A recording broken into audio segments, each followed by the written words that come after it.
Hello, hello, car people. Let me move this a little bit. John from John's Barn. I'm gonna catch up on a few videos here. I got a couple I haven't even downloaded yet. I've got this 54 New Yorker. I think we talked about it before. And I was thinking about doing something with it, and I did go ahead.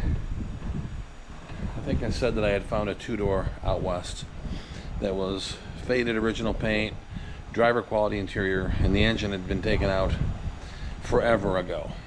And we swung a deal that I'm very happy with. It'll be out here in a couple weeks. So pulling the grill assembly, headlight rings, which are hard to find, front bumper, which is real nice, and then just a couple little things, and this thing's going to the yard. Also might do another quick video on that 54 Coronet running. I had briefly tried to sell the pair just to make room. I bought another car and had a lot of response on the four-door. One guy wants the body. He's got one that's really nice, and the trunk floor is rotted out of it, but the rest of the car is nice. Another guy bought one that someone deleted all the chrome down the sides, and he wants to put it back on. And 95% of that stuff's real nice. There's a couple little tiny dings. He needs the left rear door glass, which is broke on his, and the windshield. I told him he could have all the door glasses and the windshield and all the chrome, except the grill and the front bumper, which I need for the wagon. So I'm very happy with what I got out of all that stuff, plus the bare body. And I can take my motor and trans, the front grille and bumper, the few things on the dash that I need, taking the steering column out in case I decide to go with an automatic on mine. So that's the story on that one. Looks like I'm going to be building a wagon after all. But we're going to try to get this running here. I did clean the points, and it fires. I cranked it a bunch of times. It's got good oil pressure. And I put my little, maybe you can see it, got my gas can down here. And there's my jumper box with my little pump. And believe it or not, folks, I just, before I started this camera, I've got it hooked right here, right to the carburetor, and I flipped it on, and the bowl filled up, stopped, and I looked down the carburetor, and I pumped it a few times, and it squirts. So let's not be surprised if this thing starts right up. So let's get her going. I've had about a dozen of these Hemis. A friend of mine had, there was a bunch of junkyards in Colorado. They're cleaning those out, which is a shame, crushing a lot of cars. But in a few years' time, I bought probably a dozen that were either together or mostly together. A couple of them were just stripped, but had the Hemi drivetrains, all Chryslers and one DeSoto, and 51 to 54s. And I bought every one of them. At the time, it was like $200 a car. And it was a lot cheaper to get them out here. It was about 5-6 years ago. And I had, the shed in the back was full of Hemi engines, and people found out about them and bought them all up to put them in hot rods, and I kept a couple. I've got a 354 and a 392. I've got a Chrysler 300 engine, a dual quad engine. It's all apart. I took it all apart because it was stuck. Couldn't get it to turn over. And what had happened is that a valve had just from sitting, a valve, because it would turn just a tiny bit. And what had happened is with me trying to hit the starter, in the meantime, one of the valves had broke off or rusted off at the stem, and the valve was standing straight up and down and had a little ding in the piston. I could turn the motor part way the other way, come up, boom, and it would hit. And I thought, well, it's got a busted rod or something. Well, I pulled the bottom half apart, and it was beautiful. And the engine was actually clean inside, and the valve wasn't rusted. It just failed, which I've seen before. I think if you look back on my videos, I took a 428 apart, and a piston had broken in half, long ways. And it did it while the engine was sitting, because the engine had not run like that. No damage. Matter of fact, I talked to the guy that he had passed away. I bought it from his son. He said, my dad drove that car, parked in the backyard, started getting rusty, and he bought a Catalina body, and I bought them both. And he said, yeah, car was super fast. And on one side, the piston was broken in half, and on the other side, there was a valve laying down on top of the piston with no damage. It's just fatigue and failure of parts that are 60 years old, you know? So let's see what happens here. I don't believe it's got much in the way of exhaust, so let's not be surprised if it makes a little bit of wreck it. The dog's probably going to have a fit and fall in it, but let's turn the... There we go.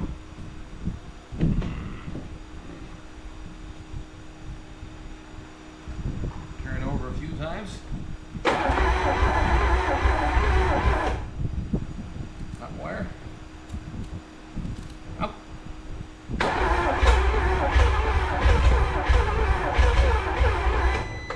Come on, baby.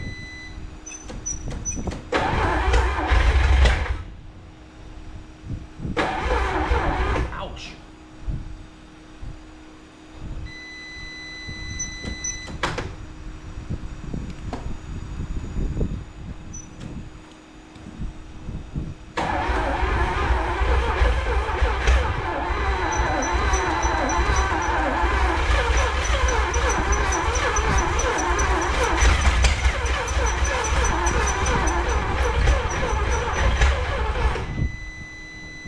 You can do it.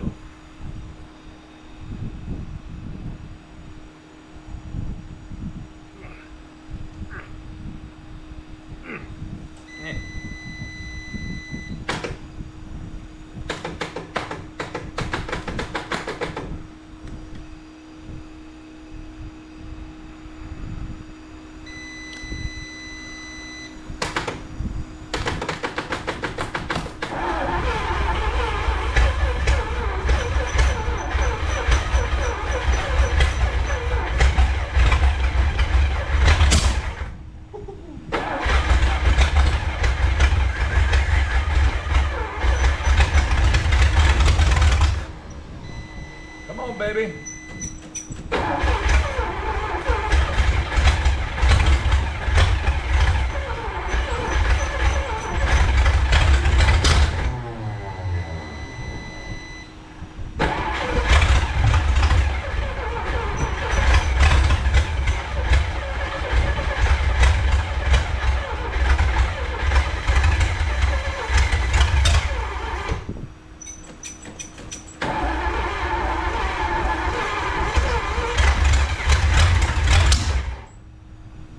This thing's trying to move.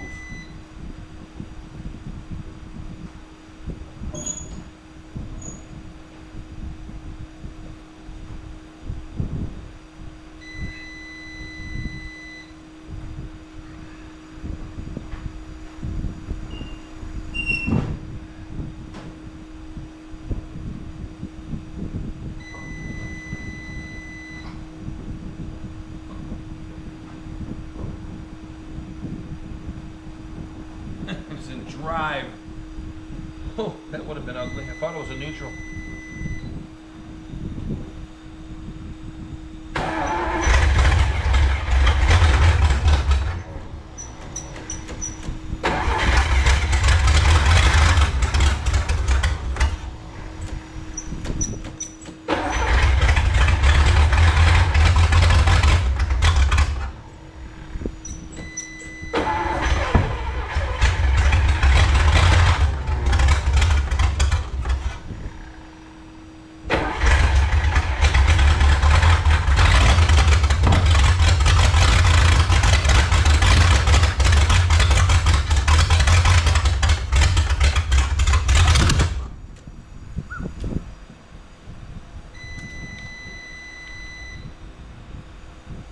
Try something here. I had to try before. Might be too much fuel pressure.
Okay. If you all remember, on that DeSoto, I slowed down the fuel pressure a little bit. Since there's no regulator, and this is about a 5-pound pump. Let's try to slow her down a little bit. Come on.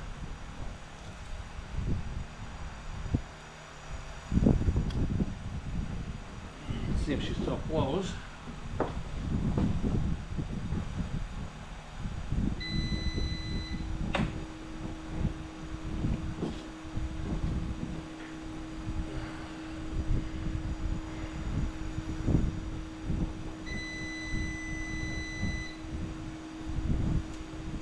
Let's try it.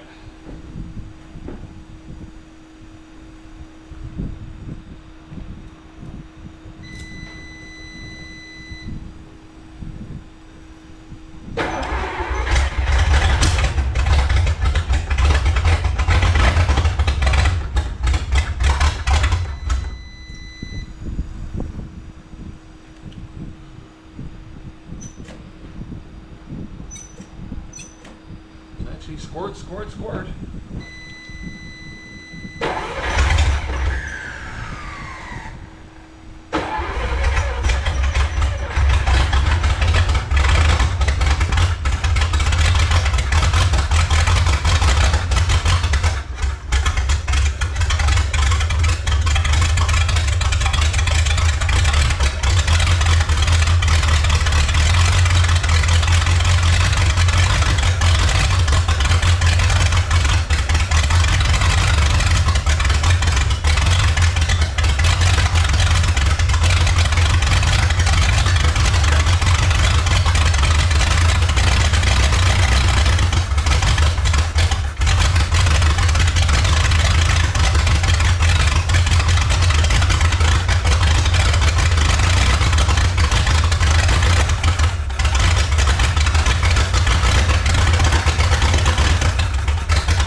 Well, it runs, folks. Not real happy.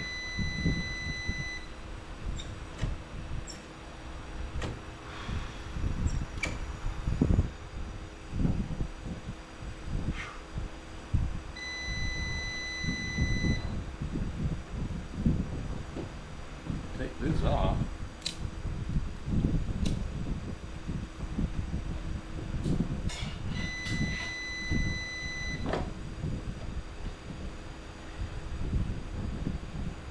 Flying all over the place.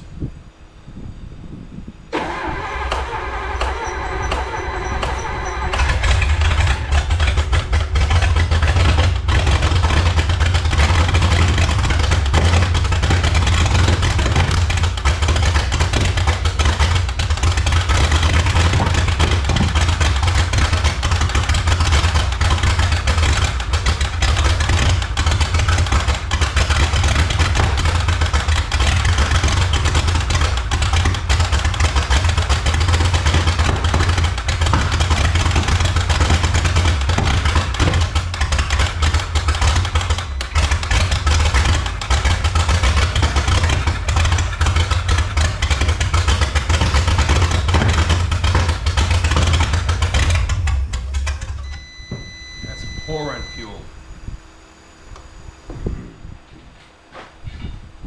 When it's running, it's pouring fuel, folks. I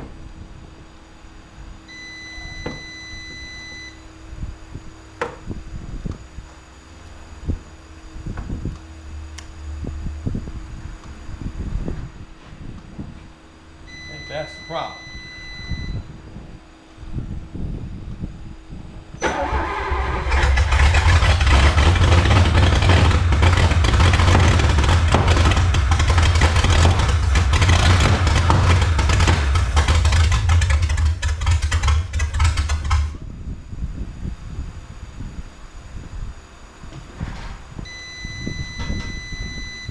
pouring fuel.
Still pouring fuel.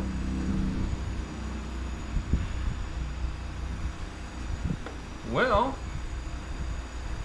most likely we need to tune up, amongst other things.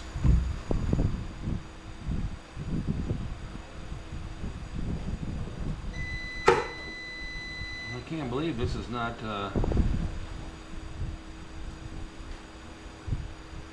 literally cutting the fuel off.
What do you think of that?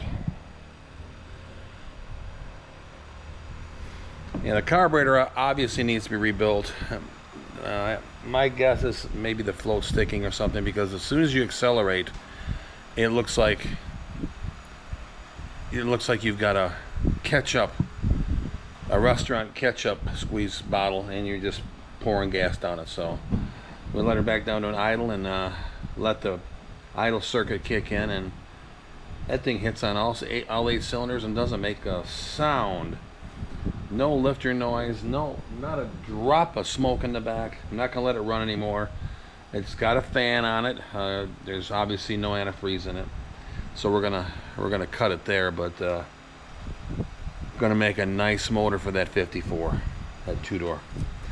Man, that thing runs good. This car's only got like 50,000 miles on it. So anyway, let's take this off here.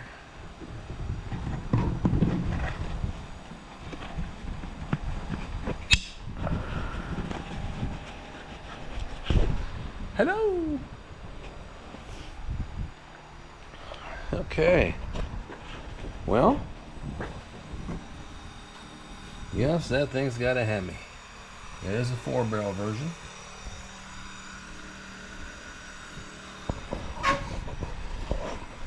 Yeah, I thought it was a neutral, but it was between neutral and drive, and when it was first trying to start, the car was going forward. So I forced it up just a little bit, tiny bit past neutral, and that seemed to do it. These old school transmissions, folks, they don't have park. Park is emergency brake, which I doubt works on this. The genius that invented park, I'll shake his hand. Except the Ford guys, if you remember those 60s through the 80s, you could park them in your driveway, and they'd sit there for 3 or 4 hours, and all of a sudden they'd decide to go out of park, and down the driveway they'd go. It was killing people. Actually, our next door neighbor over there, back when I was a young teenager, they had a Grand Marquis, and that driveway comes up and it goes up a little hill, turn to the left, go into the garage, and it was at the top of the little incline. And she had went shopping. She'd been home for hours, and all of a sudden she heard what sounded like an accident outside, and she got up and grabbed the phone, was gonna look out the window and call 911. She thought it was an accident, and the car had rolled about 80 or 90 feet and went down, got some momentum, and went to one side and slammed backwards into a tree, and it murdered that car. That was a big car back then, and it buckled the quarters back down. You couldn't open the one door. I don't think you could open either door, because if I remember right, Bill had to come out, and it was in the summertime, and he had to crawl through the driver's window, which was down, and drive the car back forward. And he said when he got in, it wouldn't start, and the gear shift was just a little bit down from park. And at first he asked her, hey, you didn't put in park? And her response was, I always make sure it's in park, and the lever even goes forward a little bit. But Ford look it up, they had a huge problem, had lawsuits. That was actually the beginning of putting your foot on the brake to be able to shift the car, because of the Ford lawsuit. And they lost so much money in litigation. I forgot what they had to do. I forgot what the fix it was, because there was hundreds of thousands of cars out there from the late 60s or so up through the late 70s, early 80s. I think they were still doing it. And not too long after that is when they incorporated the dreaded put your foot on the brake before it would come out of gear, which some people, it irritates them, but it's actually a good idea. It has probably saved a lot of lives. But that was kind of odd wanting to move on me. So there you have it, folks. It was a 1954. This is the one that does not have the cast-on bell housing. And for you trivia guys, as you can see this this top thermostat housing, it is incorporated into the manifold like 51 through 53, but it's a 4-barrel. This is a 1 year only manifold. As in 55, the housing came around the outside, and probably underneath this gunk you could probably find that there's a freeze plug hole on either side, and they would mount this assembly to the heads, and the thermostat was there. So it aided in better cooling because it actually went into the heads, and you know, it kind of did away, the timing, the front cover assembly was different. So if a guy's got a 54 engine and he wants to make it correct, I guess they get $200-300 out of that intake manifold. I've got 3 of them. I bought a bunch of Hemi stuff from a guy, and it was about a year before I actually got looking and started going through the stuff. And my buddy was over and he goes, "Wow, look at that, a couple of 54 1 year only 4-barrel manifolds." And I'm like, "What?" And he goes, "Yeah, look." And he pointed to 55 or 56. I think it was a 56 354, which is the same as a 55 331. He said, "Look, it's just a manifold with no gooseneck on it." And I said, "Oh, you're right. All that bolts to the front of the head, the motor, and that basically is it waters through the fronts of the cylinder heads." So anyway, that it takes care of that. It's just a little bit of trivia for you car buffs. Also, what's kind of weird about this car, it's got 2 tail lights in it. One I think is the New Yorker one. I think we've discovered it was a 53 or 54 DeSoto tail light. But so this one here, we did a video on this, got it running, and man, that car runs so good. And what you doing, girl? Hey, you? What are you doing? Huh? What are you doing? Oh, are you talking to the camera? What? What? She's something else. Yeah, we did a video on this old girl. And it's got the baby Hemi in it. And if it looks like it's smaller, it's because it is, folks. Another bit of trivia. Now see how here? See how Dodge did it? This is a 54. But see how it incorporates into the cylinder head? And the intake is by itself. Well, for 1955, that's what the Chrysler Hemi did. But another bit of trivia. You have the Chrysler Hemi, no parts except a carburetor. Will interchange on all 3 Hemis. The Chrysler Hemi is the big boy. Then you have the DeSoto Fire Dome.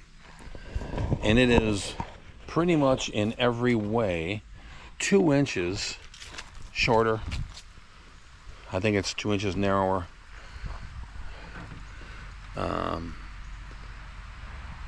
As far as length, 2 inches shorter. Height, 2 inches shorter. Width, 2 inches shorter. And then the baby, they call that the baby Hemi. That is again 2 inches shorter than the DeSoto, which would put it 4 inches shorter in every respect than a Chrysler Hemi. And some guys like those baby Hemis. They make them in a 241 and like a 276. They make it up to a 315, and then of course the 345 is the Adventurer. That went into a very special car, a real extraordinarily designed car. I mean, a chrome to the world. Good looking car if you like that kind of style. And it comes in a dual quad engine only. So a lot of guys took the 241 or the 276 or whatever. That intake would fit on the 241. It was a 4-barrel. So you could put a 4-barrel on one of these 241s, or the little twin carb aftermarket manifolds, or they even had a 3-carb manifold. And they'd put those in the hot rods if they weren't worried about lifting the wheels off the ground, because they were small and they would fit in everything. And we just stumbled across this. Another oddball, folks. I'll show you this real quick, and then we're gonna wrap her up.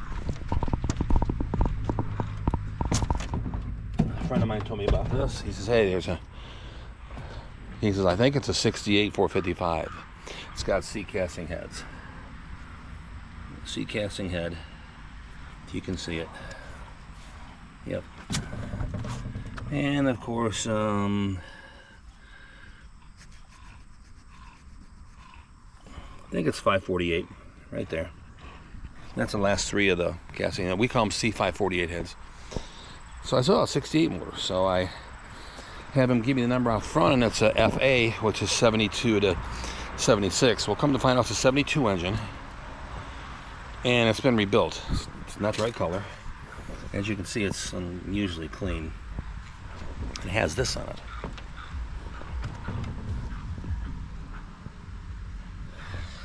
I've been trying to find who that is. I even did a picture Google search. Coming up blank. But extraordinarily clean engine. The guy was into going to the junkyards and back in the 70s and 80s and buying big blocks and just piling them in his garage. And he had a barn in the back. He had about 100 motors, and they're all big blocks. Fords, Chevys, Oldsmobiles, Buicks. He was probably getting it for $100 back then. And all these engines, they had tags on them, you know, fogged, this, that. This one says, the tag that was on it said fogged, and it was like July 1980. So it's been sitting for 45 years. And I grabbed onto the flywheel by hand, and it spun free. So, and I got the long tail 400 turbo that I wouldn't be surprised if it had not been rebuilt. It's awful clean. But we'll probably do a willet run on that. I've got a set of headers for